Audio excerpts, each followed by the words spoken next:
Yo, internets, you know what it is, man. I'm your host, Combat Jack. You are listening to the Combat Jack Show podcast. What's up, A-King? What's going on, big brother? Man, talk to me, man. It's feeling real crispy out here, man. It's September. It's early September. This shit is feeling like October right now. I embrace hoodie season. Yes. You know what I'm saying? It's the precursor to cuffing season. Yes. And cuffing season is always exciting because there's new prospects out here. Yes. If you get in your cuffing game. Or some old prospects that you're ready to step up to. Or old, you know. I'm saying, or some maintenance, the maintenance game, you know what I'm saying? If you got back catalog that you want to, you know what I mean? You know, make sure those DMs is right. Make sure the numbers is intact because sometimes we change our numbers up. Yeah. Make sure you got your, the right numbers. Yeah. Send that text, shoot that shot. Yeah, or sometimes, you might be too comfortable, man, and might have to throw on that coat and jump into the wilderness, man. Winter is here. Yo, I got my Uber ride pass ready. The White King is here, B. Let's do it. You know what I'm saying? Yo, how you feeling, man? I'm feeling good, man. What we talking about? We just jumping into this shit, man? Yo, wait. First and foremost, man, I want to give a shout out to the best podcast microphone known to man, Rode microphone. They make our shit sound so crisp and clear. Anyway. Rude Y. Yeah, what else? Back on road. I want to give a shout out, I guess because our guest is here and he's part of the team. Yes. Shout out to the entire LSN family. You know what I mean? We see a lot of things that happen outside in the podcast universe and all of that. Wait, we can announce it.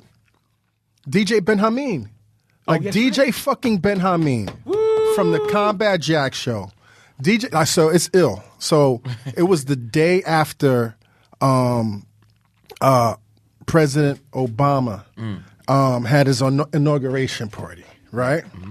And this is when Jay-Z and Jeezy were performing My President is Black, right?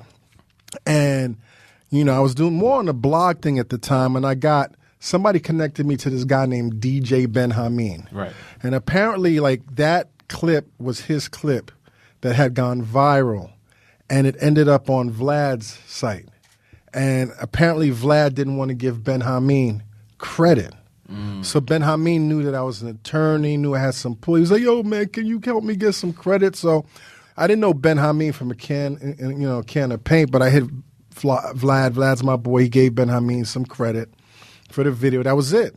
Right. A couple of years later, Ben Hameen moves to New York from Washington, D.C. He's like, yo, can I DJ for the Combat Jack Show? Because we were kind of like a live radio, online radio format. Yep. Came on the show. He did his thing. As we started changing the format, as we started acclimating into more of a podcast form, when we started working with SoundCloud and SoundCloud got more stringent with music, we had to cut Ben Hameen. Right. Caused a lot of tension. But at the same time, I was very fortunate as we started to build this LSN thing, this loudspeakers thing. One of the earliest shows that we created was the Fanbro Show. Because, I'm a geek. Ben Hameen is a geek. Tatiana's a geek. Chico, Leo, Kimson, the whole nine. So let's start a show for geeks, particularly geeks of color, because all you hear about is the fanboys, but you don't hear about the fanbros. Right. So internet's a little trivia for y'all. If y'all ever listen to the Fanbro Show, I'm the one singing the theme song. I created that shit. That's my rib. You know what I'm saying? So Ben Hameen and Tatiana has been doing a great job with Fanbros for the past, I want to say damn near 5 years. You know what I'm saying? But, we've got some big stars and big shows on the loudspeakers. You know what I'm saying? The Reed came in and blew us out the water. Brilliant Idiots blew us out the water. You know what I'm saying? Friend Zone blew us out the water. Our new show, you know what I'm saying? No Jumper. All these shows came in and shook things up. Yep. Some of us just held it, but some of us held it down. And Fanbros is one of those shows that held it down. So over the years, man, Ben Hameen and I, it wouldn't be conflict as much as Ben Hameen was so ambitious. Right. And when shit wasn't coming his way, I was just like, yo, stay in the game. Trust the process. Stay in the game. Trust the process. Yo, do you know this motherfucker just got hired? This motherfucker is in fucking Los Angeles right now eating canapes. Yep. He just got hired as a writer for season 2 of literally, I only watched 3 shows this past year. Right. I watched Insecure. Mm-hmm. I watched Game of Thrones. And I watched on Starz American Gods. That's my third favorite show. Right. And Ben Hameen is now one of the writers on fucking American Gods. And I'm like, yo, he's like, yo, this shit happened from 0 to 100. Yep. Just like that. I'm so proud of you, Ben Hameen. Season 2 better be fire though. Because if season 2 is caca, I'm going to be like, yo, that's Ben Hameen fucked it up. No, but I just want to say, man, like over the years, man, like cats call me OG and this and that, whatever. I'm just really fortunate to be in a position where I've had moments where I could win. But even more greater, man, is like when you put people in the game or you see people and you touch them and then they start to blow. And like, you know what I'm saying? Like, I know some cats get weird and envious, but to me, that shit just brings me so much fucking joy, man. So all y'all out there, man, like fucking, I had to say, the Kid Mero. Like I remember when the Kid Mero was blogging just to keep his sanity, and I put him on to, you know, I've been mentioning this recently because I'm so proud of the dude, man. The dude is fucking running. Yes. You know what I'm saying? Like Jesus and Mero, like look where the fuck they are. Like you can't even foresee that shit, man. So dream those dreams. Dream those dreams, internets, man, and you know, whatever I can do. I'm not promising anybody anything, although Ben Hameen did go on a rant last year about how I promised some things, right? But I did promise some things. I delivered. But I'm saying, man, like, listen, man, like, it's a two-way street, man, whatever I can do at this point, because I feel pretty much comfortable where I am. Like, if I can help you even just an iota to help y'all facilitate y'all living your dreams, man, let's go. All right? That's it. What's your dreams, King? What do you want to do, man? I have an evolving list of things. Yeah, evolving or revolving? So, both. Yeah. It's not. I think you want to do porn, man. Who? You want to do porn? Nah, man. I don't want to do no porn. You don't want to do no porn, man? Nah? You never had no dreams of doing porn? Yeah, early on before you realize how mixy that shit is. Yeah. Did you ever have a porn name in mind? Nah. No? Nah. Once I start seeing that, you know, STDs, you know, wasn't just limited to regular people. It was like porn stars can get it too. I was like, oh, I don't need to. I can get one out here. Okay. You know. Well, let's start talking about your dreams, man. Let's facilitate your dreams, man. I got some dreams. Okay. I got some goals that I like to obtain. Okay. You know? Okay. Attain. Okay. I like that, man. I'm ambitious. What's up, Mena? Mena's in the background. What's your dreams, man? He wants to be a dictator of a small banana republic, huh? You want to start podcasting? You want to stop that? You want to get out the game? Yo, listen, man. I love it, man. I love this dude, man. It's this our current guest today, man. It's like just so fascinating to see somebody like living their dreams and not giving a fuck about anything. And you know, a lot of people say they do it this their way, but this guy is really doing it his way. And just so successful in so many different mediums, man. Like, you know, fashion, podcasting, blogging, vlogging, the whole nine. And you know, just even being kind of like one of these new age digital A&R cats, man, that you know, like they say something and they see it before anybody sees it. And you know how fucking difficult to see all these thousands and hundreds of thousands of acts online, and for somebody to be like, yo, out of all these fucking bozos, this guy right here, or this, what? Bozos? Just let me talk, man. I mean, you know what I'm saying? Don't add emphasis to it. Don't put few like. I don't want all these young motherfuckers to be like, oh yeah, comments. Nah, y'all all bozos until y'all blow, right? But you know, I was very fortuitous. Last year we went to L.A. and this cat was just so welcoming, and I love L.A. anyway, man. But hung out with him last year, and hung out with him this year in L.A. And so I just feel happy that I could welcome him to the Combat Jack Show without further ado. From No Jumper, amazing. Mr. Adam 22. What's up, sir? Thank you, man. What an entrance. That was unbelievable. Really? You've never had an entrance like that, sir? Well, coming from you, you're one of my primary influences in the podcast. I still don't believe you, man. I don't know how you can not believe me. I don't believe you, man. You practically started the shit. No, I did not start the shit. Pretty close. I mean, one of the first through the door for sure. Yeah, I mean, in this hip hop realm to make it sexy, but you're killing the podcast game right now. Yeah, man. But you're talking about DJ Ben Hameen and stuff. I remember that. I remember the radio show days. I remember the mixes. I remember skipping past the mixes. Yo, did you ever throw shots at Ben Hameen? I never threw shots at caught mad shots. No, I mean, I would, if I had time, I would listen to it. But if I was in a rush, I'd be like, no, I got to get back to the combo, you know? Yeah. But, like, from very, very early on, I've been a huge fan. And you definitely, like, you and Rosenberg were the ones who made me just look at the game and be like, oh, shit, like, I love... Like, it really made me fall in love with podcasting, and Joe Rogan, too, is like the non-hip-hop side. And then at a certain point, I just ended up being around some rappers and stuff that I thought, you know, I tried doing podcasts with BMX riders at first because that's always been my lane, you know, and then over time it just sort of evolved.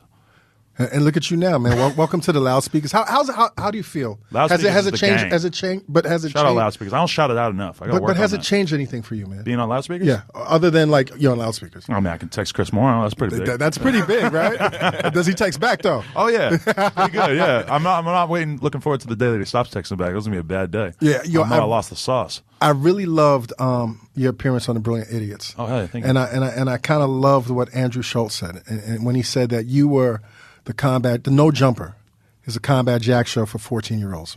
That meant a lot. How's that feel, man? I don't like to like group my audience too specifically because I do feel like I would say like my average viewer is like a 17-year-old male from Los Angeles. But, every day I get kind of blown away by the, dudes who are wearing a suit in their 30s or their 40s who, will come up to me. And, I even, I had, 12-year-old girls taking photos with me because they like the podcast and stuff sometimes, which it just blows my mind that that's even possible. I didn't know about a podcast. Well, I guess there's a good reason I didn't know about it when I was 12. But. Nobody knew about this shit. Yeah. But I don't know. I knew about this shit when I was 32. Yeah, but the 14-year-olds definitely, if I go to a show that's, primarily 14, 15, 16-year-old kids, I got to leave there. That's when I get mobbed. Right. That's pretty exclusively when I get mobbed. I mean, you do a fascinating job, man. Even when I was down there the last time, who were you playing you playing Little Pump? Little Pump, a Little Peep, a Little Peep. Little Peep. It was down. There's a Little Pump now. Oh yeah, Little Pump. What happened to Little Peep? Little Peep's around. Yeah, he's supposedly dating McConan. That came out today. Really? Yeah. I mean, hey, that's the rumor. I don't know if it's I true saw or your not. tweet. God bless them, man. I didn't click on the video to watch, but I hope that's true. That would be great for the Probably game. listen to a Great for music, man. I would love that. What is it, man, about your sensibility that allows you to or enables you to really spot what's next? Because I think that shit is impossible right now. I feel like I've always had a real thirst for just knowledge in general. I've been in love with rap since I was 9 or 10 years old. And at a certain point, I think with the whole BMX website and the thing with BMX is I started basically the first BMX website in 2006 when I was 22. Yeah, and I want to get into that too, man. Yeah, and that kind of allowed me to never really grow up because my job for 10 years was updating a blog, printing some T-shirts, going on trips with my friends. And if you're a BMX rider, it doesn't matter if you're 22 or 25. It's the average BMX rider is still going to be 18, 19, 20. So it's the older you get, I've been lucky to really still stay in touch with what the kids are into and also just stay obsessed with rap music. Anybody who's ever been on a trip with me knows that it's there ain't nothing playing besides rap music. And it just, I think, allowed me to still be in a place where I was still very much connected to youth culture, even when I guess I started No Jumper when I was 30. I was still very much involved. You're 32, 33 now? 33 now, okay. Almost 34, yeah. Okay. So, you're getting old, huh? A little bit. I have a 26-year-old girlfriend, so that's beautiful, man. For now, that's beautiful. So you grew up in New Hampshire, yes. Right? What was your environment like? I had a okay little family life growing up. I definitely siblings. Yeah, I had a younger sister. She's 3 years younger than me. And my dad was trying to work in local politics, but also would work just as sort of a businessman, doing contracting for a construction company, trying to get them deals, that kind of thing. What side of politics? If I may ask? He ran for he was an alderman where I grew up. He ran for mayor at one point, and then he was very involved with Bill Clinton's first campaign in 1992. So more so liberal Democrat. Okay, I have the best, most liberal parents ever, and I always anytime anybody says anything about just people from New England being closed-minded or people from the East Coast being racist, anything like that, I have parents who from day one were at my neck if I ever said anything. I remember when I first started listening to Howard Stern, and he's making fun of himself for being Jewish. Yeah. And so at a certain point, I heard my dad mention something about his boss who was Jewish, and I tried to say something about those Jews have a lot of money, huh? Because I didn't know any better because I was a little kid. You listen to Stern. 20 minutes later, my parents sit me down for a chat. That's it's dope, not man. okay That's to stigmatize people, even in something like that. That's positive. You can't do. And when I think about stuff like that, my mom is a librarian, right? So it's I grew up with every day hearing her have stories about at a community college too in Massachusetts. So she has to deal with a lot of young kids who are struggling with stuff. So I feel I just grew up with the right base to be an open-minded adult. It's just really, really important. When I look at that, when I talk to people and their parents, I feel comfortable saying racist things to them, homophobic stuff. I never grew up with anything like that, so I feel incredibly lucky for my parents. Even though at the time me and my dad, we were fighting, we were beating the shit out of each other up until y'all was swinging, y'all were thumping on each other, man. Yeah, we were going at it. You were a troublesome kid, man. Oh, I was getting in trouble like crazy. Why? Well, what was it, man? Like I was just angry as fuck. Why were you angry? Like, from what I understand, you were getting in fights in the first grade. Day one. What the fuck, man? I mean, I was always really confrontational, loud, talkative, like very into just talking about ideas and stuff. Like, it just, I don't know, I never was able to avoid trouble growing up, and like everything I got into was something that I was going to get in trouble for, whether it was being out riding BMX until 4 a.m, or I was really into graffiti for a couple of years, and I'd be at the train yard with my friends every night. And like, when I think about the type of person I was, I'm like just very, very lucky that I didn't get that one bad arrest that fucked up my whole life. Or that one bad fight. Exactly. Yeah, I never even, when I think about it, I never got in trouble with fighting my whole life. Right. I mean, you're a big guy, man. Were you always a bigger guy? Yeah, and you know, when I think about it, it's kind of weird. My parents always seemed sort of weirded out that I wasn't into sports. They tried really hard to get me into sports, but I got glasses when I was in 4th grade, and that made me realize that I had terrible eyesight my whole life growing up. And so I think, actually, in retrospect, I don't think I ever developed like hand-eye coordination to be like great at sports. But you knew how to knock that block off. Maybe at one point. I don't know. I ain't been in a fight in a long time. I try to stay. Nah, didn't you sock somebody recently? There we go. Did you just sock somebody online? What was that about, man? No, because it was on World Star. What the fuck was that about? What happened, man? It was just this little fucking weirdo who, like, basically is just like. Did you know this? Was he? Yeah, he's like a YouTube kid and everything, and he was in my store talking shit, like basically just sort of having a conversation that was like not respectful. Right. And I sort of like got in his face to like yell at him and be like, "Yo, like you're not gonna be talking to my friends like that in my store." And then he just kept running his mouth. I said like, "Yo, I'm gonna fucking knock your teeth out right now," and he said, "Please do." I mean, like, what am I gonna do? I don't know. I felt really bad about that. Did you feel bad? Do you feel like you? I didn't feel bad for hitting him. I felt bad for carrying myself like that. Right. You know, like, and for the world to then see it on fucking. That was the weird part too. I was really trying to keep that footage under wraps, and then he leaked it. I mean, I think he won. I mean, isn't that weird right now? I mean, this is more your generation, right? Like where bad press, good press, whether you're knocking somebody upside the head or they're getting knocked over the head. Like that's good shit, right? Oh, they love it. Content, period. Social media, whatever, yeah. This episode of the Combat Jack Show is brought to you by Sonos. Listen, I have Sonos in my crib, and it's the most amazing experience. I mean, this is no joke. Like, seriously, like, you know, I'm the type of guy usually like to have the wireless speakers and this and that. But with Sonos, man, you know, programming shit through my phone, plays on one floor, plays on another floor. You can have different playlists in different rooms, or you can have the whole house sounding the same. It's amazing. Everything sounds better on Playbase. Movies, sports, TV shows, gaming. Playbase adds dynamic, pulse-pounding sound to whatever's playing on your TV. The truth is, most TVs end up on stands and furniture, exactly what Playbase was created for. Its low-profile design practically disappears beneath your TV, yet it fills your entire viewing room with epic home theater audio. Start with a Playbase and add a sub and a pair of Play Ones for a full surround sound system. You can even send TV or music sound around your entire home. Just add Sonos smart speakers in other rooms, and they'll wirelessly sync to your home theater, like I was telling you earlier. And now, for the first time ever, and I was so honored to have this because I really support this brand, Sonos is offering listeners of the Combat Jack Show 10% off one order of $2,500 or less for any product on Sonos.com. This offer is available for a limited time only and cannot be combined with other discounts or promotions. Don't get greedy, internets. Just use the promo code JACK10. That's JACK10 at Sonos.com to receive this exclusive offer.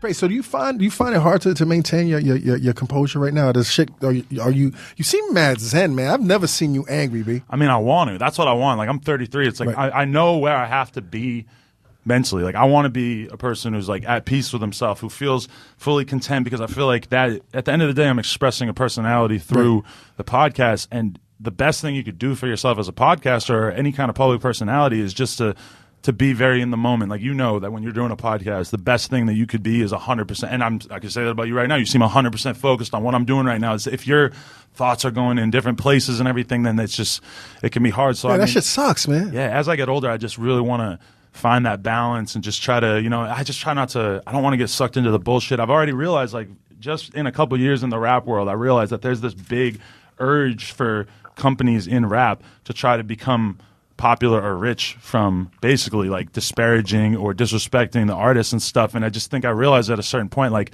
I'm making that shit doesn't feel good. It feels really bad. Like, at the end of the day, how you feel good about yourself when your job is to drag somebody, even if that person did something wrong. But what I think I've been really lucky with is that I've been incentivized 100% with the podcast and stuff to find new talent and expose people to the world. So that is 100% what I'm chasing after. I kind of realized like a couple months ago, I'm like, yo, I don't think there's ever a reason for me to talk bad about a rapper.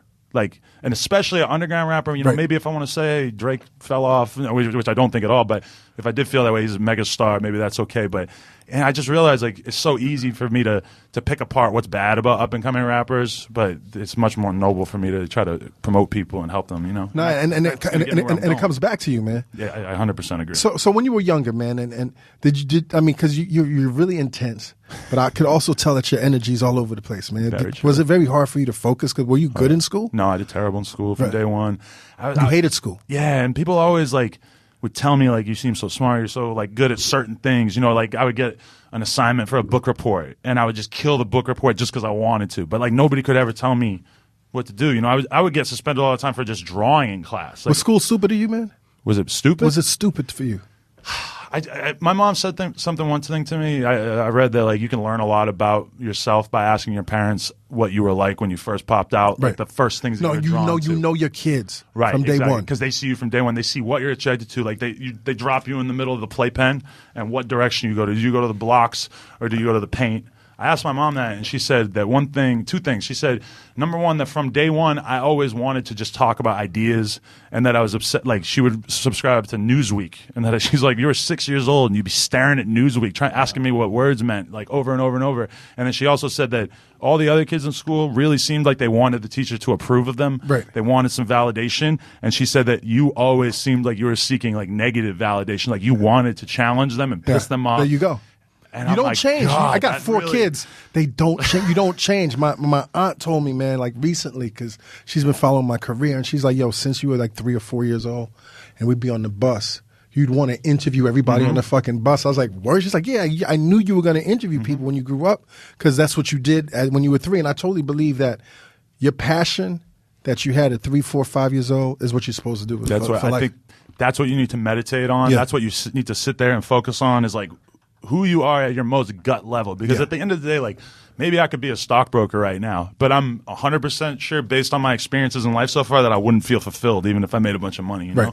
And that podcast thing, and I'm sure you probably feel the same way, it just gave me this venue of exploration. Like, I feel like I'm sort of getting more into comedy. It's like, not only am I going to sit there and watch a bunch of comedy specials and read some articles about comedy, but I could also create my own content by talking to somebody about comedy and learn really fast too, because in the position I'm in now, I could maybe sit down with somebody who's an expert or a high-level comedian and just get a ton of insight right away, that's really what I was after with the podcasting thing from day one. At an early age, man, like you're angry, you're trying to find out, you know, what you think you were going to be, man? You know, and people always ask me that, and I feel like I didn't really even think about it because I didn't see a future for myself, because I felt like from day one I was just nobody, you know, when I think about my life now, if my parents had been richer and if I had grown up maybe in a different time, they would have put me in a different kind of school. They would have known, right? They probably would have like recognized, like, oh, this kid has ADD. But you know what? Your time was your time, man. Exactly. Yeah. Early 90s, you know, this is and you're really fortunate that you figured it out, man. Yeah, and that's what I feel too, is that like I'm very lucky that all the bad shit I do didn't catch up to me before the good shit was able to sort of overwhelm it, you know? And then your life gets changed, man. You're introduced to hip hop. By none other than Snoop Dogg. You hear Snoop Dogg. 91. And 92, Doggy Style. Mm-hmm. What was it about Snoop that changed your life? I think there was something about watching those videos. And, okay, it was definitely the sonic element in a way, because I remember those, like, G-Funk synths just hitting me and just being like, what the fuck is that? And being able to recognize that it was flowing through a lot of different popular West Coast hip-hop at the time, because I was exposed to West Coast but that was still so much closer to like ground zero of the G-Funk era. Oh, man. My God. And it just blew my mind. And a lot of those songs, like, I can still listen to them and it just blows my mind. And very early on, just watching the videos and just realizing, like, this is a subculture. This is an actual world out there that I could use this music as like a venue to understand what these people are going through, what their lives are like, even though they're in a completely different situation. I probably didn't even like comprehend that this is like, oh, this is California. Right. But and you're still out in New Hampshire, of course. At that time, yeah. Right. I moved to Brooklyn when I was 19. Okay. So, yeah, like, I don't know. It really overcame. It just really overwhelmed me. And then it just sort of went in a lot of different directions from there. I got super into Wu-Tang, Tupac, Biggie. At how old? I mean, I guess that was all through elementary school, you know. So like, I guess I graduated or left elementary school when I was like 12, and then I remember like there was maybe 1 year when I was like 13, 14 where I wasn't really able to, because very much at that time especially, it's like if you were a white kid, it was looked at as you were weird if you listened to rap with any kind of seriousness, you know, and I'm talking about 1997. Particularly if you lived in a predominantly white neighborhood. Exactly, yeah. Right. And I went to school with tons of, you know, Puerto Rican kids, Cambodian kids, some black kids and stuff like that. My schools, like in junior high and high school, were actually pretty mixed, but you know, like it just was a different world at the time. Whereas if you listen to Nirvana, you're not supposed to listen to Jay-Z, which is stupid. Which I think is really unfortunate that I grew up in that. And I think that if anything, I really like being able to enforce that to the kids who listen to my shit. Is that because you listen to, you know, anything doesn't mean you have to rule out anything else. Because there was like a year there where I just got so into punk, hardcore metal, and then at a certain point I was like, you know, I do fuck with this stuff, but you know, I really need to be listening to Jay-Z right now. Like, I haven't listened to the new Jay-Z album for 6 months, and I got to get back on. What was the difference? What was the difference in terms of what you were getting that was nourishing you between like punk rock and hip hop? What was the difference? It's interesting because I guess like at the time, Nirvana was more brutal, angry, raw, and then Jay-Z was more aspirational. You know, if you want to just look at those singular artists, you know, or Wu-Tang were more. It was deeper and more fascinating. There was more stuff to figure out. Like I remember having a very weird moment for me when I was like 11. I watched that. Remember the movie Higher Learning? Yes. Yeah, and I watched that. Busta Rhymes, Janet Jackson. Yes. And I watched. That was my first R-rated movie.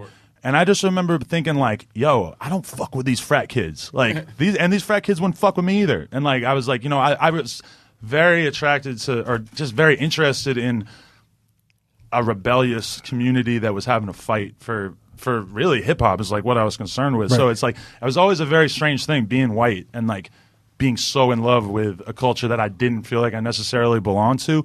Nowadays I feel like the barriers open a little bit more where white kids feel more comfortable being like just a genuine fan, which is, I think it's important. Like I have to like in some way show a white kid from the suburbs what it is to be a rap fan and what is an acceptable way to take part in it without being disrespectful to it, but also like having a sincere appreciation and love for it. You know, it's funny, man. From the outside looking in, when I look at young white fans that get into hip hop, it seems as if there's this fascination. It's like, oh shit, what is that? But just looking at your career and just even hearing you talk, and I would just surmise to say that it wasn't a fascination for you as much as it was an understanding, or was it a fascination or a mixture of both? I mean, I just grew up so angry. And I felt like from day one, like I'm talking about Higher Learning. But aren't most white kids angry though? Yeah, but like, I guess, what the fuck are you angry about? You know, it's real. But I mean, I was really, really fucking angry. So it's like I was just so drawn to anything that was rebellious. When you think about Higher Learning, it's like they were like black militants in that movie. It wasn't just college kids, and that's really actually really progressive when you think about it. Like I don't think about that being a big theme in pop culture at that time, but that was basically the theme of that movie, you know. And I don't know. It's like I always had to try to figure out how to, you know, play that certain role where I love this shit so much. Like I got so into hardcore music and was traveling with bands and stuff. But when I really look back on it and think about it, it's like I liked rap music more. I just felt like I fit more into the, you know, that whole scene at the time. And I like the idea of white kids being able to listen to whatever and relate to whatever and not feel like they have to be grouped into white music. Yeah. You know, that we should be aspiring for a future where people don't have to group themselves in by that, you know? Hey, yo, Internet, support for this week's episode of the Combat Jack Show also comes from HelloFresh. HelloFresh is on a mission to save home cooking because it's just too good to go away. Think of HelloFresh as a farm-to-box company because they want everyone to have access to fresh ingredients that inspire great meals. HelloFresh is the meal kit delivery service that makes cooking more fun so you can focus on the whole experience, not just the final plate.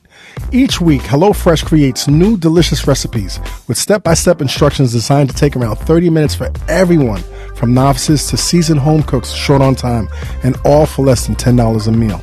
HelloFresh sources the freshest ingredients, measured to exact quantities needed so that there's no food waste. And HelloFresh employs 2 full-time registered dietitians on staff who review every recipe to ensure that they're nutritionally balanced. Every delivery comes right to your doorstep in a recyclable, insulated box for free. And now, HelloFresh is offering light spring meals and has just introduced breakfast options. No, last week, Internets, they had the turkey burger with the cranberry sauce. And when I talk about delicious, Y'all are missing out if y'all don't jump on this, man. So join the mission to save home cooking today. So join the mission to save home cooking today. Get $30 off your first week of deliveries by visiting HelloFresh.com and entering Combat30 when you subscribe. That's HelloFresh.com, code COMBAT, COMBAT30 when you subscribe to HelloFresh. Delicious ingredients you love to eat, simple recipes you'll love to cook. Get cooking with HelloFresh. We spoke to Dante Ross recently, man, and he talked about how, growing up on the Lower East Side, one of the youngest generations to be into punk rock, and he was down with the BCs, and that was their shit. And at a certain point, they were like, "This is not filling our soul. Let's go across the street to that hip hop shit." And then look what happened to them, which is fascinating, man. So you're listening to hip hop, and you're doing graffiti as well. How'd you get into graffiti? Graffiti, I was just always fascinated by it. I remember having tons of graffiti magazines when I was like 13, Were you 14. Nice? For a 13 or 14-year-old, yeah, I feel like I could show you that shit and you would be like, yo, that was actually pretty good. Like, I feel if I stuck with it, because this is how deep I got into it, is there was this message board I was posting on, right, the graffiti message board. So I would I met up with this dude, I can't even remember their fucking graffiti names anymore, but like I would meet up with these dudes from Lowell, Massachusetts and shit. I'd be with my other homie who was like 18, even though I'm like 14, and we would drive out there. We'd be stealing mad paint from the Home Depot, meeting up with these dudes who are like 35, super weird. Holy shit. Probably doing heroin and shit, and like fucking, we'd be down we brought them to our train yard. That was our way of getting them in, is that we had this train yard that was virgin. You could just virginal hang out. And there was tons of graffiti that would come through, but there was no cops. Like, we would never see cops. We'd be there for 8 hours painting, and we would meet up with these weird old dudes, and they'd be drinking 40s and shit. I'd never even seen someone drink a 40. And, they'd be doing graffiti, and that's kind of a big part of how I got into that whole world for a while. But then I got caught a couple times, like very early on, like before. Like the first time you get arrested.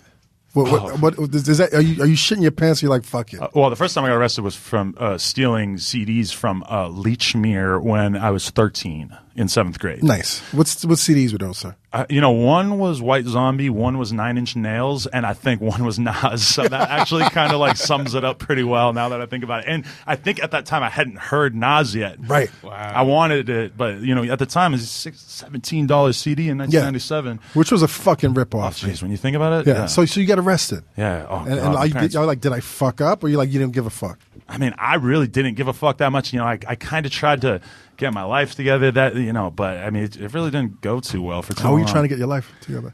I mean, I was just getting in trouble in school all the time, doing terrible in school. My parents were telling me like I was going to be a fucking failure, that I was blowing it. My dad worked so hard his whole life to have a family, to have, a good life and everything. And so for him to see his like firstborn just completely thrown it down the toilet, I mean, I definitely understand in retrospect. Like, it must have been incredibly difficult for him to see that playing out, But at an early age, you realize, like, you know what? Fuck it. I might not be a fuck up, but I'm not cut out for this life that my dad created. I'm not cut out for this 9 to 5. I'm not cut out to be like this, This, fuck all of this shit. I'm going to do it my way. You start fucking what age you start getting tatted up, man?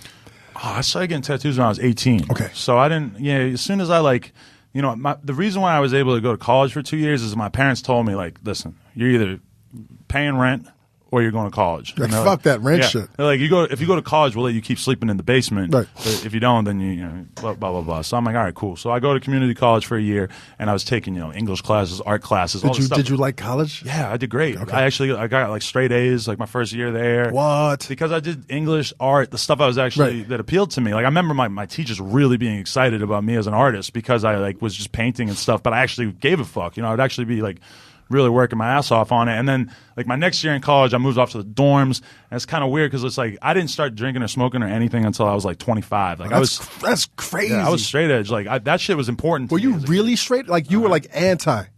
Why? Well, it's kind of hard to even explain, but that was a big thing socially. Like, at the time, like, I was so into hardcore music. I did not know many people who drank or smoked at that time. Like, all these hardcore kids, they were all straight edge, right? Yeah, it was a big thing at the time. Like, all these bands I was listening to just made me feel like it was like profoundly uncool to get fucked up.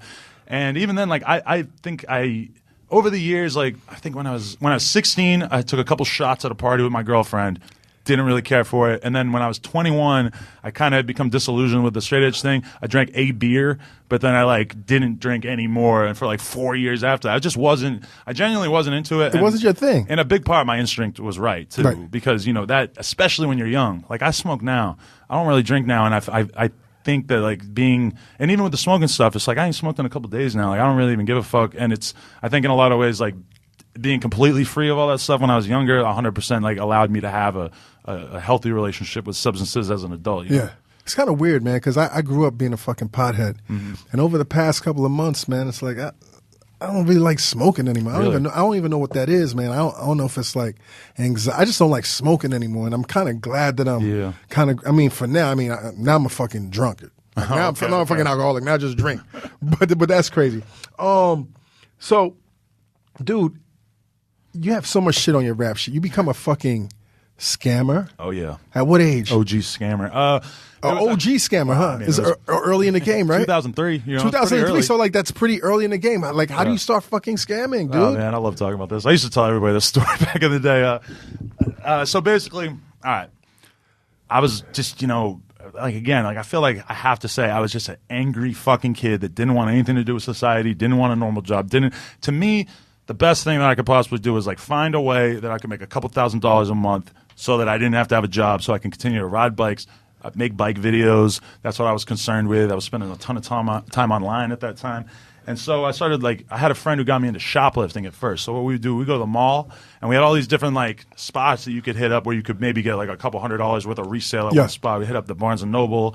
You're stealing like computer programming books that are like $140, and then you take that and put it on eBay and get $50 or whatever. And we were the kings of just walking out of that bitch with like $1,000 in books like it was nothing. You put a couple in your backpack, a couple under your arm, like whatever. It's crazy when I think about it now. I don't know how the fuck we didn't get caught, but you go to Home Depot and you be stealing saw blades and shit like that, like $30. That's a hustle, man. Sell Home 10 Depot, of them on eBay. Boom, you got $300. So I was grinding it out like that. And what are you spending the money on? I was really just saving. Really? Like I really didn't have much to spend it on, or I was going on BMX trips with my friends. I was make $300. That's gas to drive to Florida and back to fucking ride bikes because that's all I cared about at the time, to be honest. And so then. And also for me at the time, it was about not having a job. Like it was just 100%. Like I'm not gonna fucking work. Did you like stealing? Yes. You liked stealing. Was it the adrenaline? Yes. When I think about it now, it sounds terrifying. I feel like I'd have fucking anxiety attacks. I tried to steal a Snickers bar, But back then, it was like you out here trying to steal Snickers bars. I wouldn't now, but no, I couldn't. I don't think I could steal a Snickers bar now. It would just feel wrong. I'd be like, nah, that poor fucking Indian guy. I don't want to ruin it. Yeah, exactly. Take the 75 cents out of his check, like fuck that. I can't do that to somebody now, but I don't know at that time. And then basically there was this kid, and he got in touch with me through like a connection, somebody who he knew was basically like a fence or whatever, and he got in touch with me and he's like, yo, I know you're doing that bullshit shoplifting stuff, like come work with me, I'll show you how to do this. I go to meet up with this kid, he shows me basically you got this thing, it's called an encoder. You get these blank credit cards that you order offline. You buy these What? Yeah, and you buy all these accounts and you swipe them onto these cards. I assume that with kids these days probably do the same shit. Right.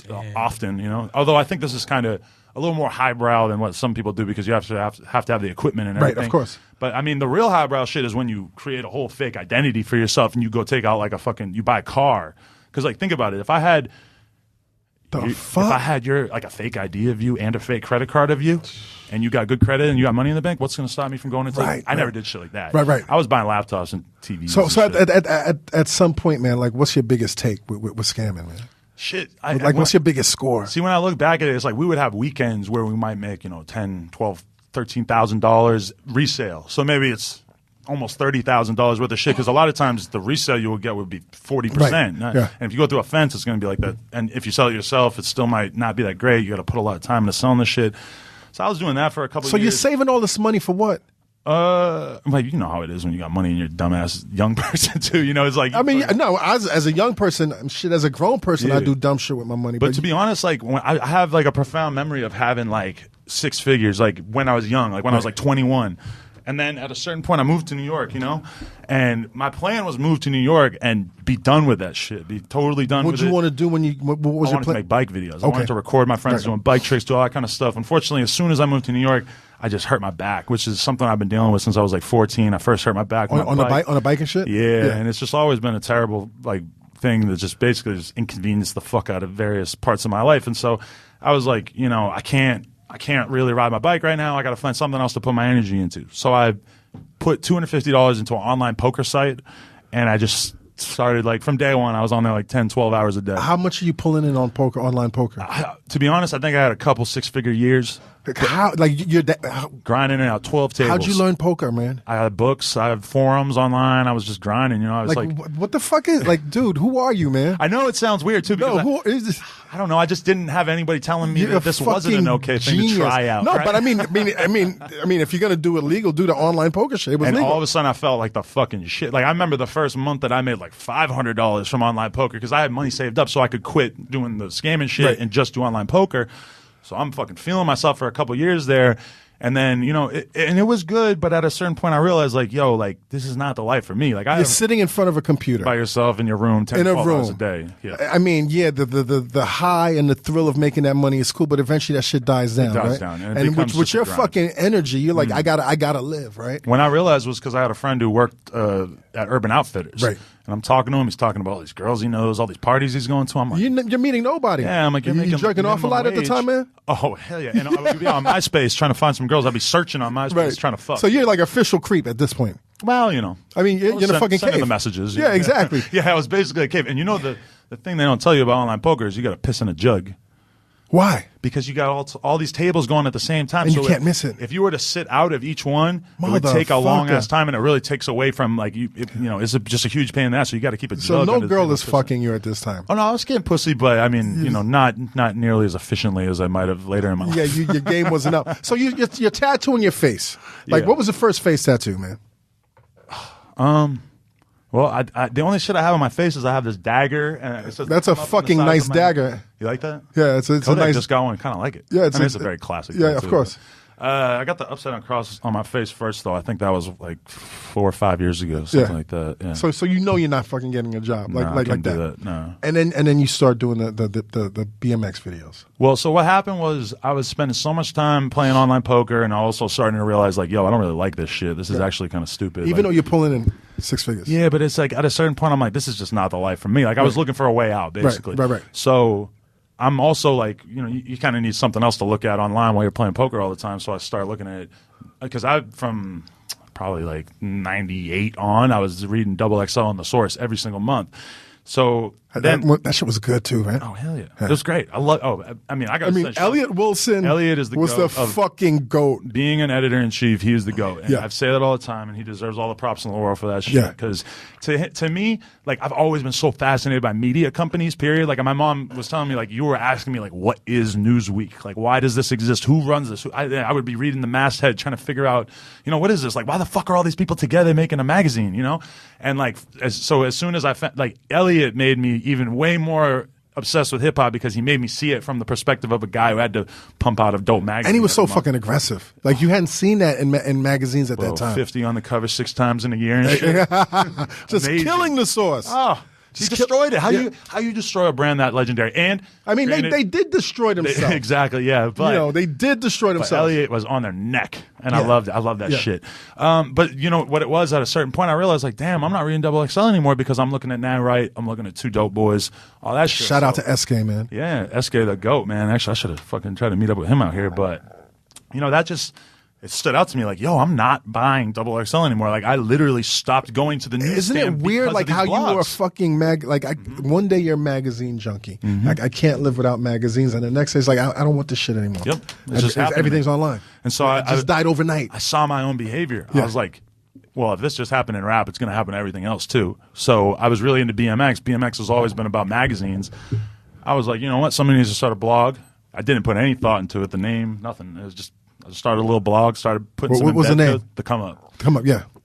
There you go. Okay. So I just started posting videos and maybe, you know, writing my opinion here and there, and it just huge fan base right away. Pretty much like, because from the day one, I was saying, yo, magazines are over. Yeah. Which really did not endear a large part of the industry to me. But you were right. I was right. Yeah. I mean, when you're right, people are pissed off. But you know what's weird? You don't get points for being right after the fact. Like, ain't nobody in BMX saying, like, oh, Adam told us. Yeah, now exactly. It seems really obvious. Yeah. Of course, the magazines went away. 2007, that wasn't obvious. Right. But I don't get any points for that. Of course not. Of course not. So now you start pulling in 6 figures. Well, from the site, right? I stopped playing poker completely at the moment that I hit $2,000 a month in monthly revenue from the BMX website, because I was just like, you know what, I need to be able to put 100% of my time into this. So I withdrew everything from the poker account, left it for dead, never touched it again. You miss it at all? No.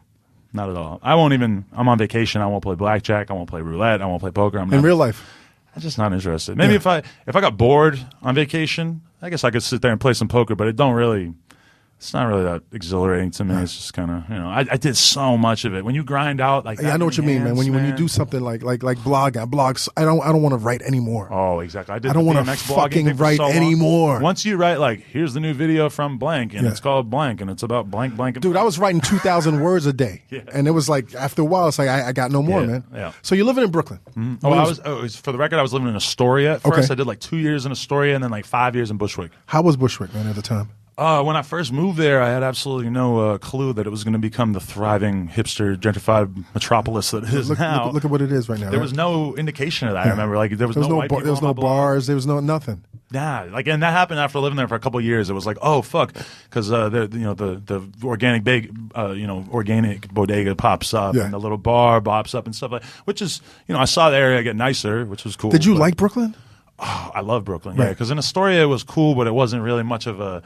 There wasn't like a youth contingent in the same it's way. like more families and shit. Yeah, and once I was in Brooklyn for a while, I started to be more like, oh, there's actually these really cool bars. There's like actually, some real culture here that I didn't necessarily get when I was living in Queens as much. So what gets you to move to LA? After doing, around 2010, it just kind of occurred to me, like, there's the whole BMX industry is in LA. I love good weather. I was kind of amazed. I'm like, I didn't. Were you smoking weed at the time? No. Okay. I was a little bit, but very infrequently. Because a lot of people move to LA for the weed. Right, yeah. This is right around the time. Like, when I moved to LA was when I started smoking weed more heavily, to be honest. Obvious. Yeah, and too much for a while, man. I was getting way too high for a while when I first moved there. I don't like that shit, man. The colors smashing you in the face. I don't like that shit, man. I can't function like that, man. When I first moved out there, I was getting too high. Did you like LA when you hit it? Did you know that was a spot for you? When I first moved, there was this fucking punk rock Puerto Rican girl that I was like low-key still had feelings for, so I was kind of like wavering back and forth on like whether I should actually do it or not. Right. Where was she? In New York? In Bushwick, yeah. Around the corner. And it was like, we kind of had like a weird thing. Like, even after I moved there for like a month, it still was like in my head that maybe this was important. Maybe I fucked up. Right. But, like, after a couple months, I was just like, you know what, anything I could do there, I could do here. Right. And I just, I don't know. I still love New York so much, and I love the idea of, like, coming back for a week, coming back for 2 weeks at the end of the day. The thing is that right now, if I were to try to leave LA, there's 5 billion things keeping me there. I could name 10 things off the top which is of my amazing. head. Which is amazing. I mean, it's home for you right now. And in New York, it's like I was there for 7 years, right. and I had friends, but I never felt that I had that thing that was keeping me there. You seem so, like, non-bullshit, right? Mm-hmm. You go to LA, and there's so much bullshit in LA. Like, how the fuck do you survive in LA, especially with your temperament? Where from my impression is motherfuckers lie all the time and they promise you shit and they don't deliver. Like, how do you deal with that shit, man? I mean, my attitude is like, there's a ton of fake ass people that are trying to use me, and to some extent, I'm gonna be a fake ass person too, and I'm gonna try to use you in the sense of like, if you're somebody I can get some money with, all right, we can do that. Right. If you're somebody who maybe I want to interview you because I'm interested in you, even though I think you're a fake ass person, it is what it is. But at the end of the day, it's like I'm still around. A lot of the people that I like have been around for 10 years. Like, a lot of my friends are the people I've been with for a long ass time. And at the end of the day, it's like I enjoy being somewhat hostile towards people that just want to come up off me. Like, I love being in the position that people want to come up off me and that I can not respond to the DM and that they think they're popping and they're offended that I didn't respond. I like that. Like, I like pissing people off, and I like letting people know that I'm not going to fucking deal with their shit. So it actually is kind of, I mean, people talk about how fake LA is. And it's like, yeah, we're gonna fuck these fake ass hoes. We're gonna, we're gonna capitalize on this. And shit. we're gonna get these fake ass dudes to give us money for fucking advertisements or whatever the fuck they want to. It's like at the end of the day, it's like you're with your people, right? And I don't give a fuck. And nothing else fake. matters. It right? don't matter to me. Yeah. But all you wanted to do was open up your bike shop. That was a big part of it. I moved out there because I was really trying to like get the clothing brand popping on some shit. Right. So I really like wanted to open a bike shop, get on some shit popping as a clothing line. I really wanted to do all that, but.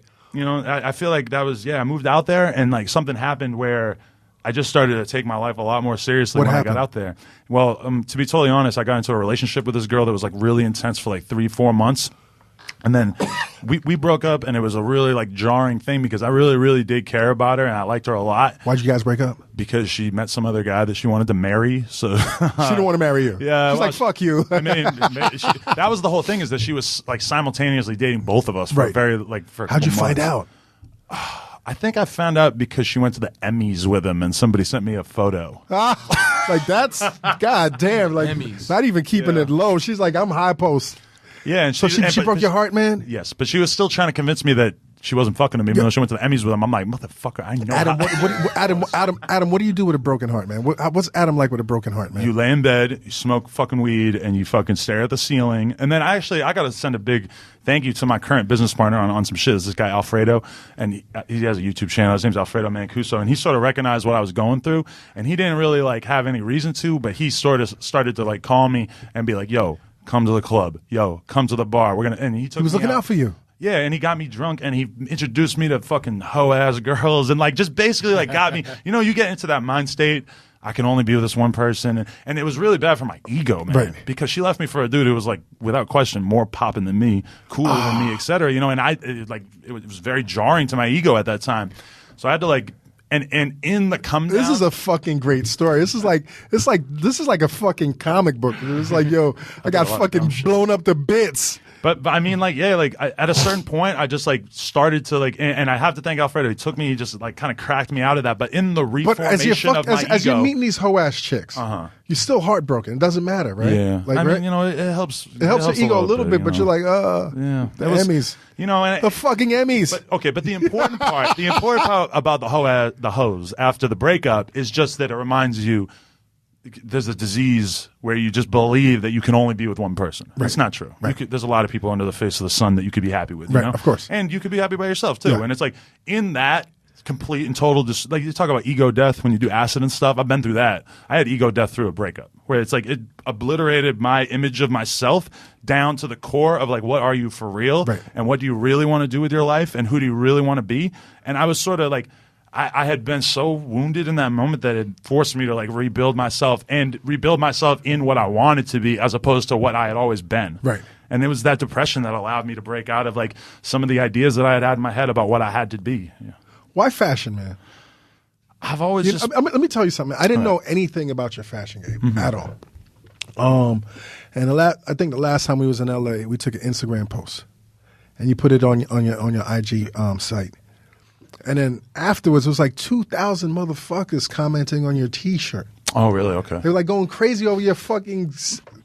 For me, like, that's a silly ass T-shirt. They're like, oh no, oh yeah. They were going fucking crazy, dude. Like, what the like? But you know what the crazy thing is that I couldn't tell you one thing about that T-shirt. Right. A fan sent me that. Right. It's like a character from some anime that I don't even know what it is. And so you remember the T-shirt you had on? Yeah, they were fucking going crazy. I only ever wore it once. Right. Like, because I mean, you say fashion, it's like. I've been wearing the same thing my whole life. Tight black jeans, Vans, or some other shoe, and then T-shirts. Yeah. Pretty much. And it's like, I mean, that T-shirt was just some shirt some kid sent me, and that's what I like. Like, I wear every T-shirt pretty much once because I have so many fans who send me shit, right. And I just like to like. So your whole wardrobe is basically. Yeah, it's my own shit, yeah. Like that I wear because it's mine. I'm promoting it, and then it's like, honestly, I would say I average like 10 T-shirts a day. Right. Never mind like hoodies and all the other shit people give me. So it's kind of. I like that hoodie. I need that hoodie, man. Oh, thank you. I got you. Thank you, man. I need that extra large. Okay. Yeah, and the team needs one too, man. Yeah, the No Jumper online store, yeah. NoJumper.com. So how's the fashion thing doing, man? It's good. You know, like in terms of having a clothing brand with on some shit, it's just like. There was a moment, all right, where Karmaloo started really popping in 2008, and I was looking at it and I was thinking, yo, this is like very like.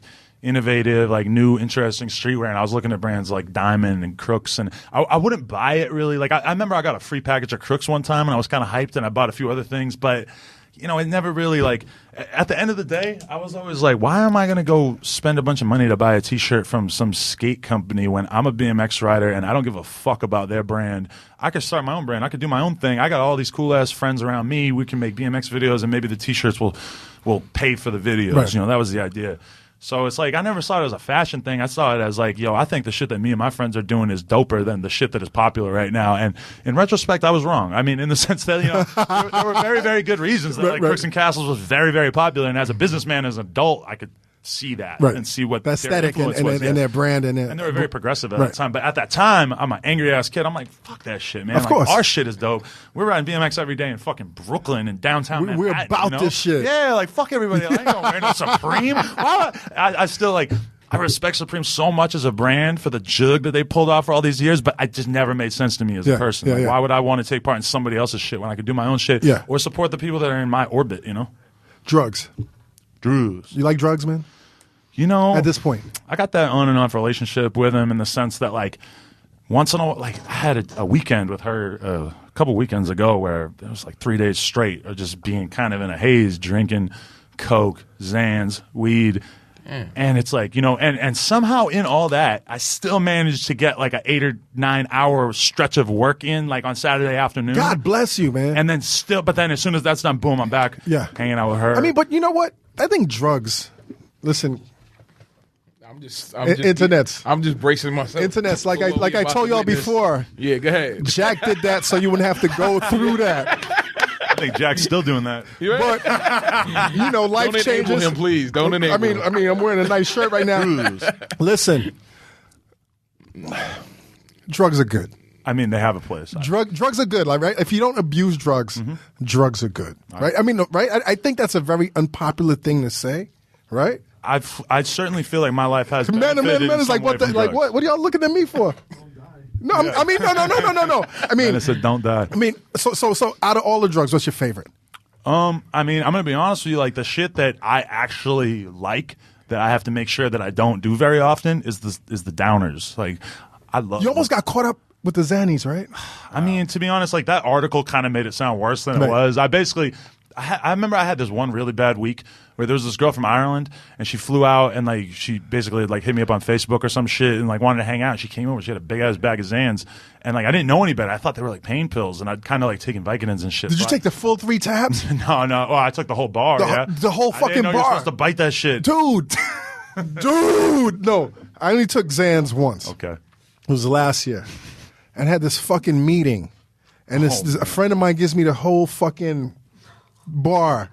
Because we had been doing blow. I'm happy you're here today. All night. Yeah. So it's like if you I'd rather do blow before. But it's like if you want to come down here. So I got the 3, and I just pop it, and I'm sitting in this meeting like, and the only thing I could say is like, yo, I got the worst flu.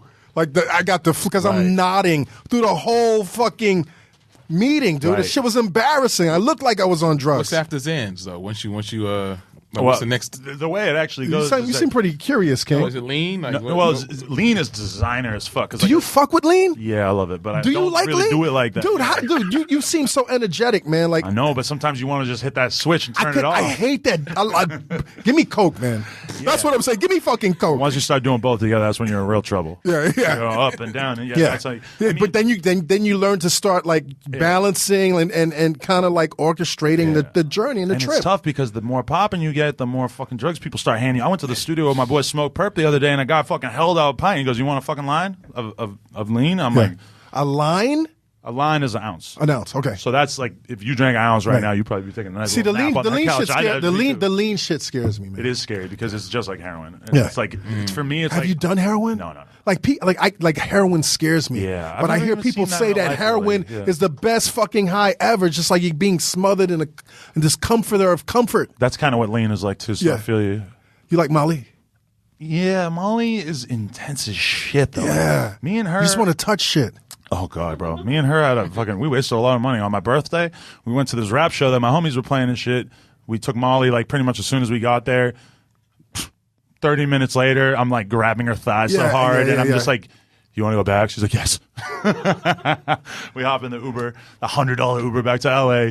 You know, it's just I don't know. Like the older I get, the more I don't want to fuck with the uppers and stuff. The downers, I feel like I can allow myself to do once in a while. Like I'll be honest, I probably drink lean once a month. Right. And watch out, man. Don't get that distended stomach, man. But then quite often I end up regretting it too. I was in the studio with some homies the other day. You have to take a shit? No, it was more just I was useless on the couch for fucking. I fell asleep on the couch for 4 hours. They're telling me about people who came to the studio. I'm like, damn, I wish I got to see him.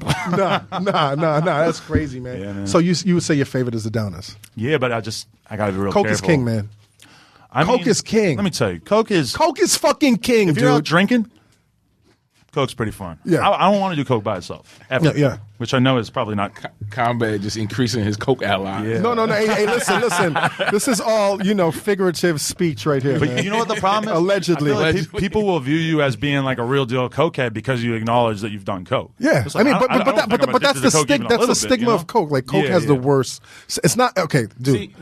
Listen, everybody that's in the fucking game, everybody that's in the nightlife, and you're talking about a late bloomer. You're talking about somebody whose whole life situation has changed, and I've been hanging out a lot this year. It's my first time I did Molly is this year, right? Proud of you. Everybody fucking does Coke. Everybody, but no one wants to admit that shit. So Coke is a new weed in terms of... Coke is an old weed. No, right. Coke has always been hot. 70s, 80s, 90s. Here's the thing, though. It was like the forbidden... The rap kids I know, they don't do Coke. Really? Very often. Really? Black kids don't do Coke, for the most part. I disagree. Really? In New York and Bushwick and Williamsburg, they do fucking like Coke. that is I never knew about like black kids doing Coke when I lived here. Or they'll whisper it. They'll be like, hey, man, like, you've got a drugs hoodie on. Like, you know what a Coke is? I'm like, absolutely not. Yeah, but a lot of the kids I know, like Smoke Perp and Lil Pump, I'll be in the studio with them and stuff. I mean, they're taking Xans and Lean all the time. But they don't. They on that take spectrum, Molly, but they would never do Coke. For some reason, that seems really bad to me. Yeah. You know? It really makes snort absolutely no it. That's sense. why. But yeah. Drinking it and snorting What's up, Chris? Chris Morrow's in the building. Chris Morrow is sitting like a monk on the floor instead of using that folding chair, and I really respect that. Dude, this podcast game. You're a great interviewer. I appreciate that. I read something. I think this might be bullshit because if it is, then I'm nothing. Like I've read you say that you prepare 10 hours. I like 10 hours for a fucking interview. Well, to me, what the fuck are you trying to find out? I just want to get really comfortable with it. And okay, it's not 10 hours straight of me sitting there, but like, okay, I just did Wyclef. Yeah. So if I'm going to interview Wyclef, I got to listen to every Fugees album. No. You don't think so? There's only one Fugees album. Yeah, I know, you're right. Okay. I mean, one and a half. Included in that is his solo career, too. Yeah, but there's only two or three albums you got to listen to. Right. You got to listen to the Carnival. Albums, but you got to listen to all the music videos on YouTube. I'm very concerned with Maria and all. Yeah. Yeah, so you got to watch all the videos of not only the Fugees, but his solo career as well.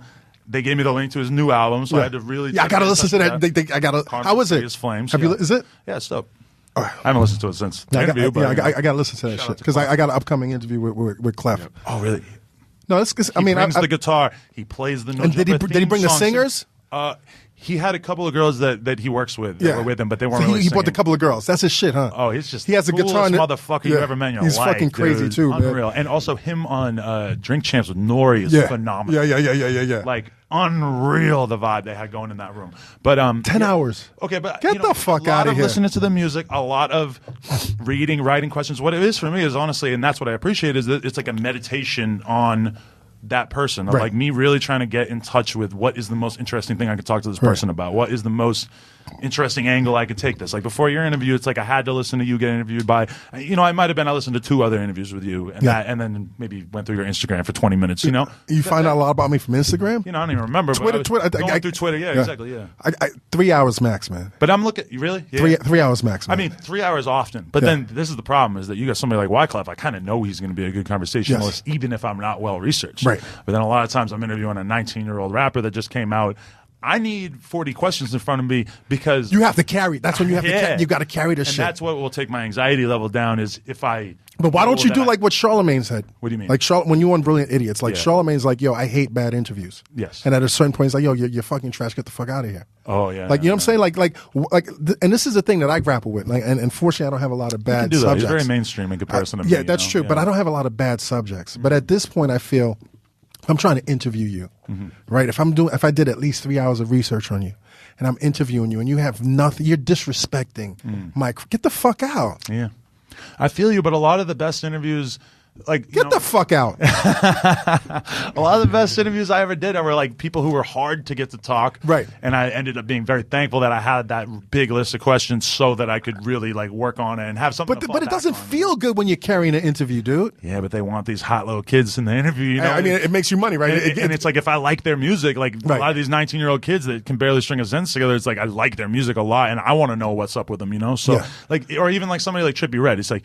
I just did his interview. I think he's Trippie Redd. I know none of these motherfuckers. You're gonna love him. Yeah, the last person you put me on was Lil Peep. I don't know what's the other one? Lil Pump, like still Lil Peep, Lil Dick, Peep Top.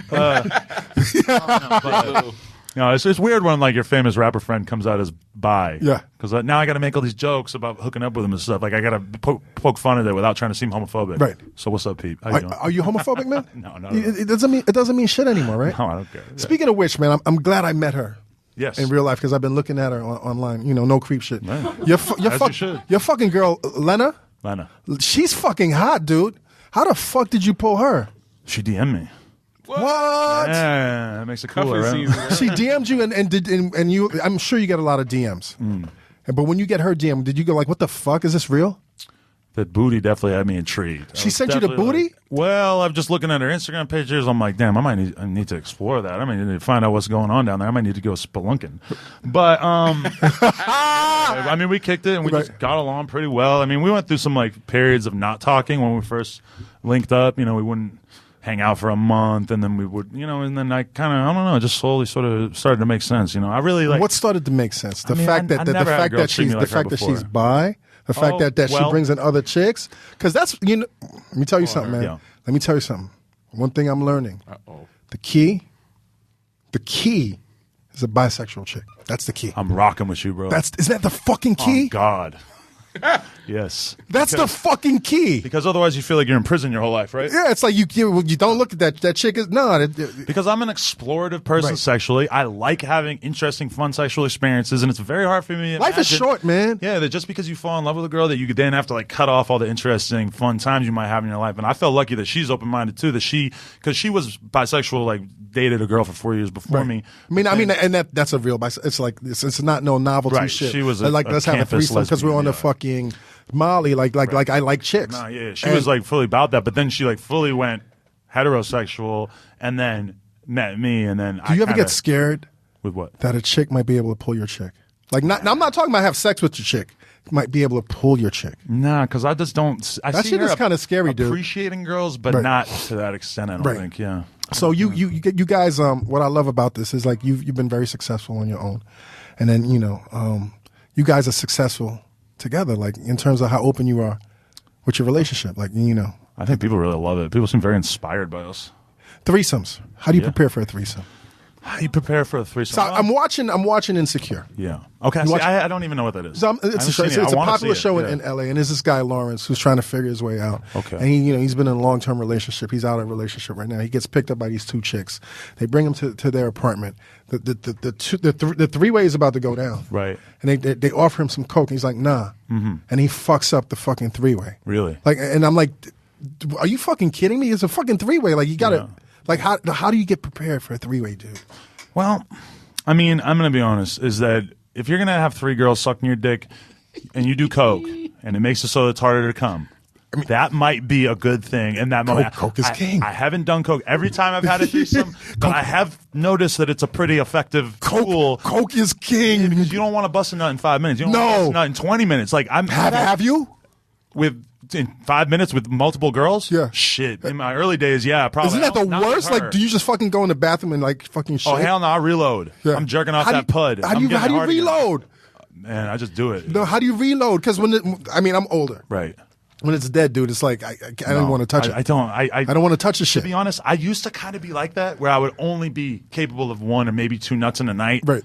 But that's some good drugs. I mean, but over time I've kind of learned that it's like I can rise to the occasion. If she wants 4 nuts out of me, I got it. I got that on deck. It might be hard to get the last one. You, sir, an honorable man. It's like it just is mind over matter. So is there like a dynamic? And also no condom, because if there's a condom, I ain't busting more than once or twice. No. So is there a dynamic? Is Lena in charge? Like are there any? Can we? Yeah. Beautiful. Oh, okay, I didn't know. Here we go. Lena The Plug. At Lena The Plug. At Lena The Plug. Welcome to the Combat Jack Show. Yeah, you're good. So, are you in charge?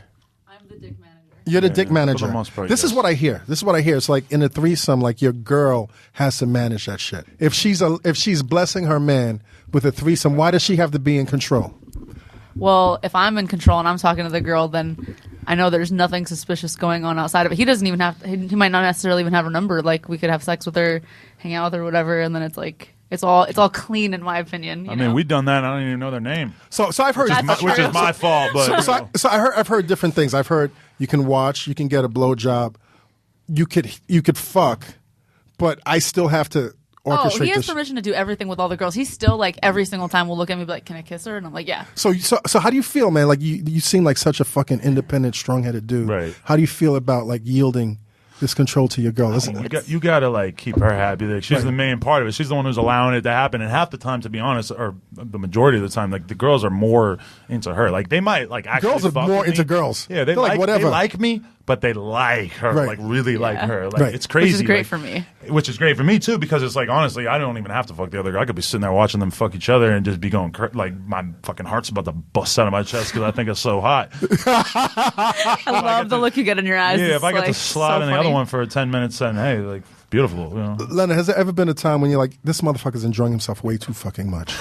Oh no, it makes me so happy. Right. I love it. I'm like, oh yes, we're making him happy. Like that to me, that turns me on. You know. You got So cousins? it's like, Yes. I got cousins. Yes. Yes, Yes. King, dream your dreams, King.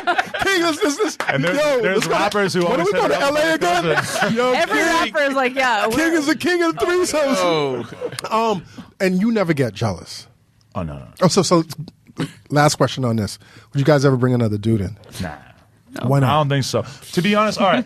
There was one time that we had a conversation about it where I at least talked about it. Right. It was a situation Did where you bring it up, or did you ever? Him and this other dude brought it up it was together. okay. We were hanging out with this dude, and like he's very, very like famous and successful. Pause. It sounds Right. really good for me to say that, but we were in the conversation with him, and we mentioned something about us having a threesome, and his girlfriend is the super famous model, Right. And he just said something that was like basically like alluded to like, oh yeah, we should all hang out, like made it almost seem obvious, and she's like, But that's more like swingers than a fucking three-way. it was no? really weird because Right. I'm like, damn, I feel like Bang that those. if there ever would be a scenario where I maybe would be okay with it, but because I don't know him like that either. Right. Like he's like I'm cool with him, but I don't know him like that. So if it went down right, and then your fucking elbow actually kind of like, scraped past his nut. But you've Nah. had threesomes with other guys, but yeah, without yeah, me. Yeah, Right. yeah. I mean, I fucked. Yeah, we just be. But it's more. training girls all You know the time what? back in the day, It's yeah. more fun with a chick. Or Oh, two yeah, chicks. yeah. I mean, it's so much more fun. When it's two dudes and a chick, I feel like you almost always end up sort of feeling like there's like a power imbalance. And you're by the end. demoralizing the chick. You're fucking And it destroying doesn't her. have to be like that, but at the end of the day, is it usually like that? I mean, listen, I've seen from friends of mine, threesomes with two guys and the chick, and then at the end of the night, the chick's crying. Really? Whoa. It's not a good sight.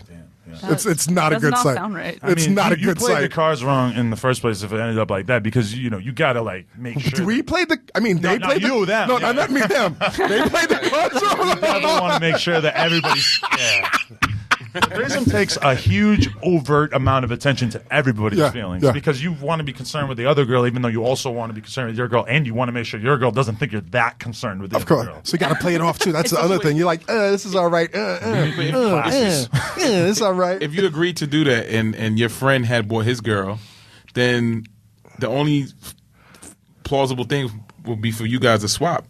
I guess. Otherwise, it'd be like, oh, Could hey, you stand wanna watching watch me another bang my dude? girl? That's the question. Is I don't know. Fucking- I don't know. No, I don't And think that's you the whole. can. No.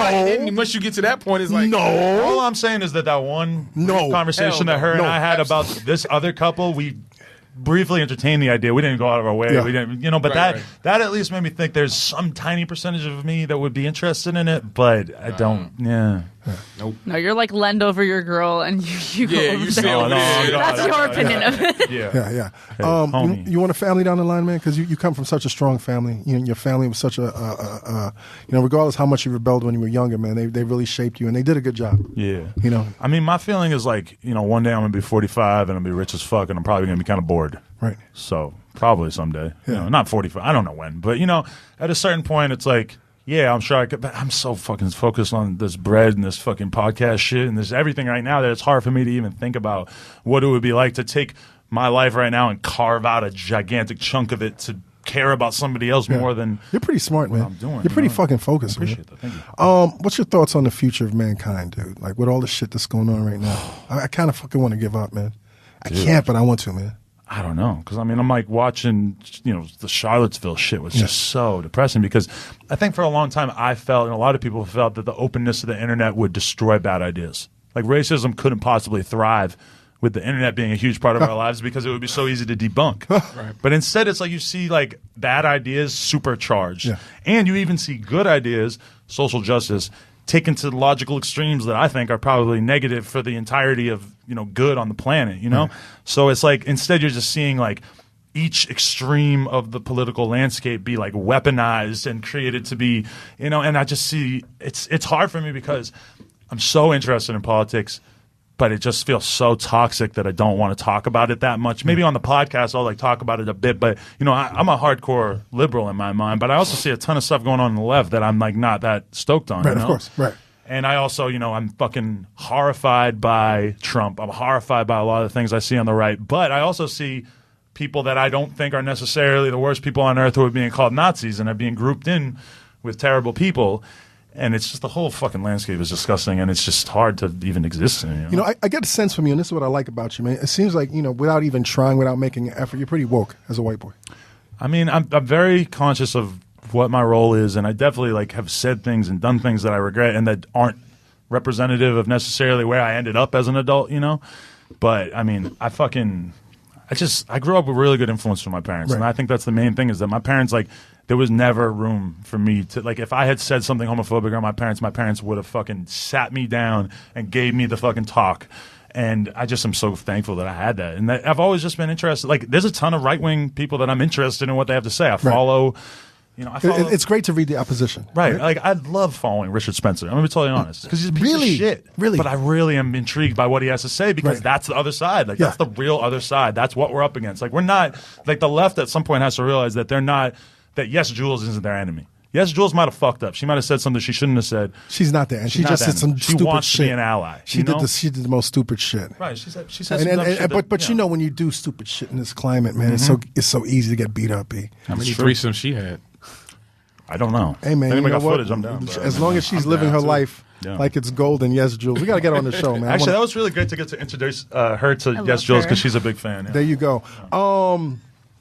What books changed your life, man? Because you've been around a lot of books all your entire life. Damn, Man's Search for Meaning. You ever read that?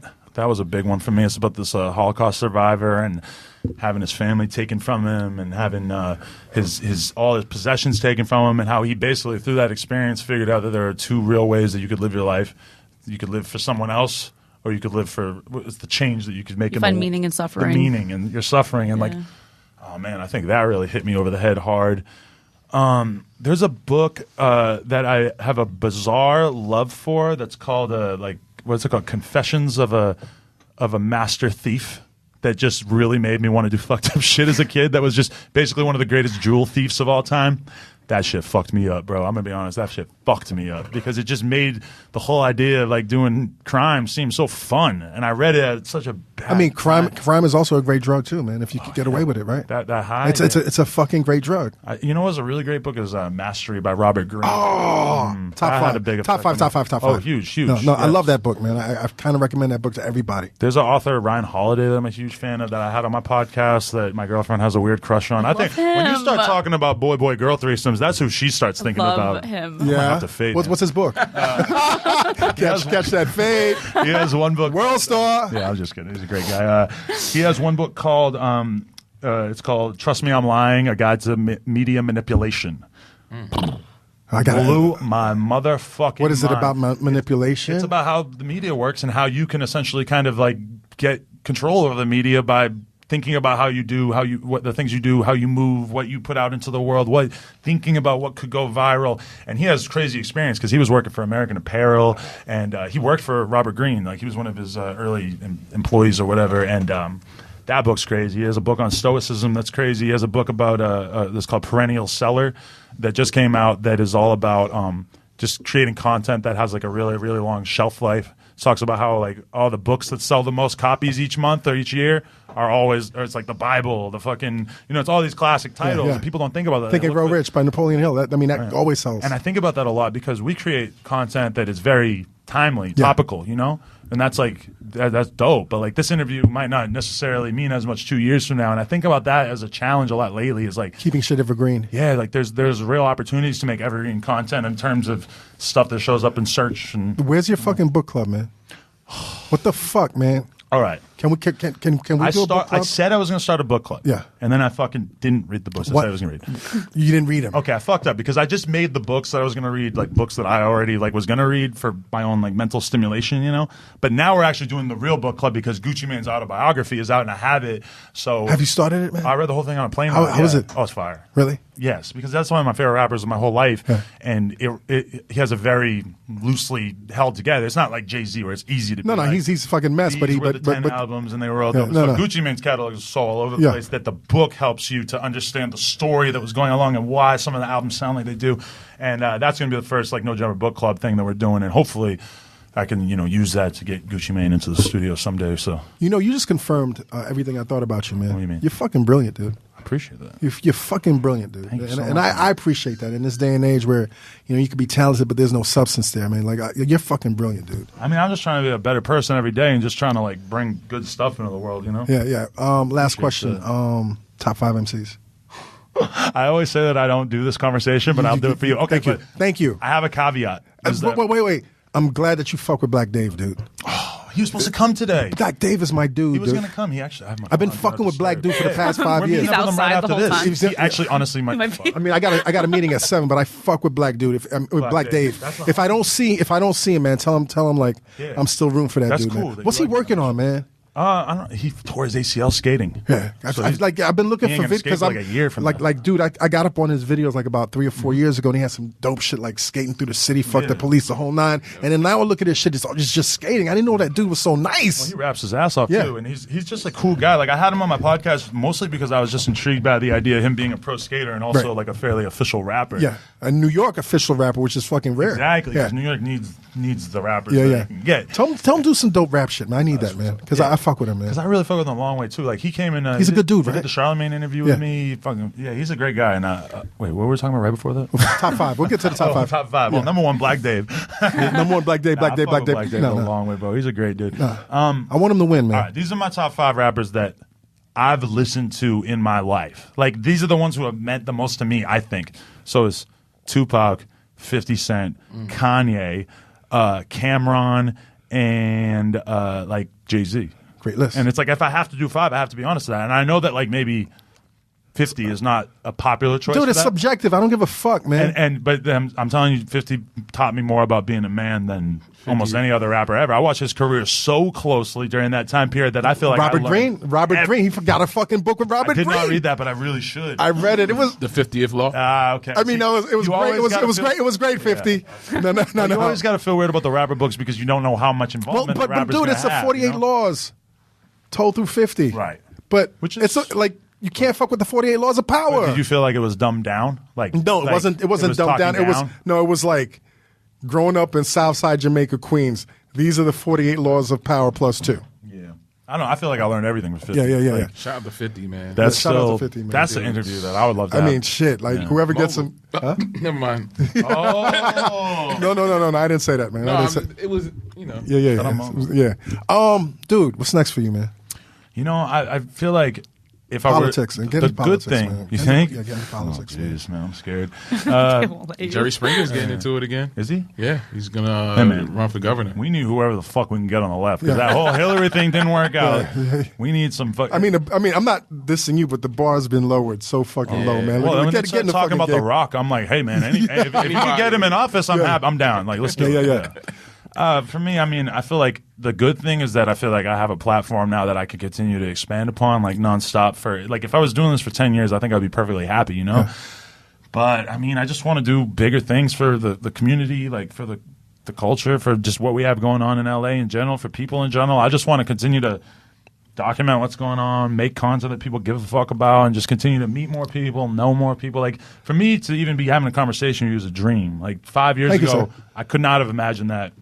A year ago it would be hard for me to imagine. 2 years ago it would be hard for me to imagine that. So to even a year ago I was getting high in your fucking studio. Yes, I know. That's why I moved the goalpost to 2 years. Yeah, but I don't know. And then to sit down and have a conversation with Charlemagne for 2 hours on my podcast, and like even last night to have fucking Schultz invite us to his comedy show and to get to go see him be so fucking amazing at what he does and stuff. It's like, I mean, I feel at this moment in my life, I just feel so thankful and so happy for everything that I've been given. And like, really, my desire is to keep my head down and keep grinding out the content and just keep working because I mean, at the end of the day, it's like I already probably got enough money that I shouldn't be too worried about money. I'm worried about making some dope shit and having fun and keeping my sanity and like living a better life and finding ways to make my life more enjoyable or finding new challenges. You know, it's like, do I want to write a book? Sure. Do I want to like have a TV show? Maybe. But I mean, at the end of the day, it's like all that stuff's just going to be icing on the cake. Yeah, exactly. I already got the cake. There you go. Sir, Adam 22. Thank you so much, sir. Combat, I love you. I fucks with you, man. Love you too, man. Hey, King. Yeah. Love you. Mena, Moro, you guys are amazing. Loudspeaker gang. LSN. Gang. Yo, I need that hoodie, man. Oh, I got you. And Yeah. no jumper XL, on YouTube. I'll take notes. Don't worry. Adam22 on Instagram. With the on some frames, shit yo, on you got the Twitter. Gucci Fire. frames. Ooh. Those are the best ones I've seen. You really? Those are ill. King, Yo. another one. Yes. What's up, man? What are your thoughts? I'm trying to go to LA tomorrow. Yeah. Let's go. You gotta pace yourself, I'm gonna though, man. introduce you To to be my cousin, yeah. I was You gotta gonna say. All your cousins. King, Armenian just two of them, man. But you gotta 19-year-old. you gotta condition yourself, bro. Bruh. Yo, a threesome's not for everybody, bro. We'll Listen, teach you I what to do. I don't necessarily have to do the threesome. I could That's what y'all need to fucking release. just join the family. A Just threesome watch starter someone in the kit. The threesome starter kit. bang, bang, You're bang. talking about a meme or a product that we're A going to sell? product. Everything. Can we The butt candy. We'll go in there first. Can we? Yeah. King. Combat Jack ain't ready for the butt candy. Whoa. Listen, I'm just Wait, what's the butt candy? We hooked up with these two girls. Yeah. They are like internet porn star type chicks. Yeah. They're both very attractive. Yeah. We both licked their buttholes. And I wasn't going to say anything. But then she said it. She goes, okay, I'm just going to say it. Both of your buttholes are tasted like candy. What is that? And then I asked them, I said, is there like a product that you like put on your butthole so it tastes good when someone eats it during sex? And they both like shyly were like, no. Like, Why would you think I'm not prepped. ready for that? I don't. Isn't that like the most futuristic shit you ever heard? Are you fucking? He'll sniff cocaine out of her ass. Hey, don't tell me what I'll do. You ate candied ass? Allegedly. You ate candied ass. I mean, I haven't done that, but I've had stuff on the ass before. But don't you I've think had that's candy. a dope product? Like, I one want to thing we actually haven't done. sell that product. Yo, fam. The three-way starter kit, man. Let's do it, man. King, man. We're getting up. too loose every week, man. Combat Jack Oh my roll. God, what the fuck's going on? At us at combat_Jack. You know, comment, rate, subscribe as always. Yes, sir. You loose, man. I mean, life is short, man. It is, but damn. I mean, life is a progression also, man. Listen, internets, if I'm offending you guys, if you've been listening to the show for the past seven years, if I went from being this outstanding, person in the community to this fucking degenerate, I you all apologize to have to anybody, witness. but my life is short, man. You know what I'm saying? And you got to live each day to your fullest, and you got to be happy. As long as you don't hurt anybody, then you know what I'm saying? Dream your dreams, and then man up, women up, and live your dreams, because a life without dreams is black and white, and the universe flows in Technicolor and surround sound and butt candy. Live. I was going to say, eat the butt candy. Life's short. Eat the butt Sure, candy. eat some ass. Yo! If I say life's short, eat butt candy. Internets, thanks again for Sonos for supporting this week's episode of the Combat Jack Show. Movies, sports, TV shows, gaming. Playbase adds dynamic, pulse-pounding sound to whatever's playing on your TV and streams your favorite music when it's off. Yet, its low-profile design practically disappears beneath your TV. And now, for the first time ever, Sonos is offering listeners of the Combat Jack Show 10% off one order of $2,500 or less for any product on Sonos.com. This offer is available for a limited time only and cannot be combined with other discounts or promotions. Just use the promo code JACK10, that's JACK10 at Sonos.com to receive this exclusive offer. This episode of the Combat Jack Show is produced by Jonathan Mena, executive produced by A. King, and this is an official Loudspeakers Network production. I'm dead. I'm really mad y'all made me do that. I'm so mad right now. Please don't put that anywhere. I'm so mad at y'all. Bop, bop, bop.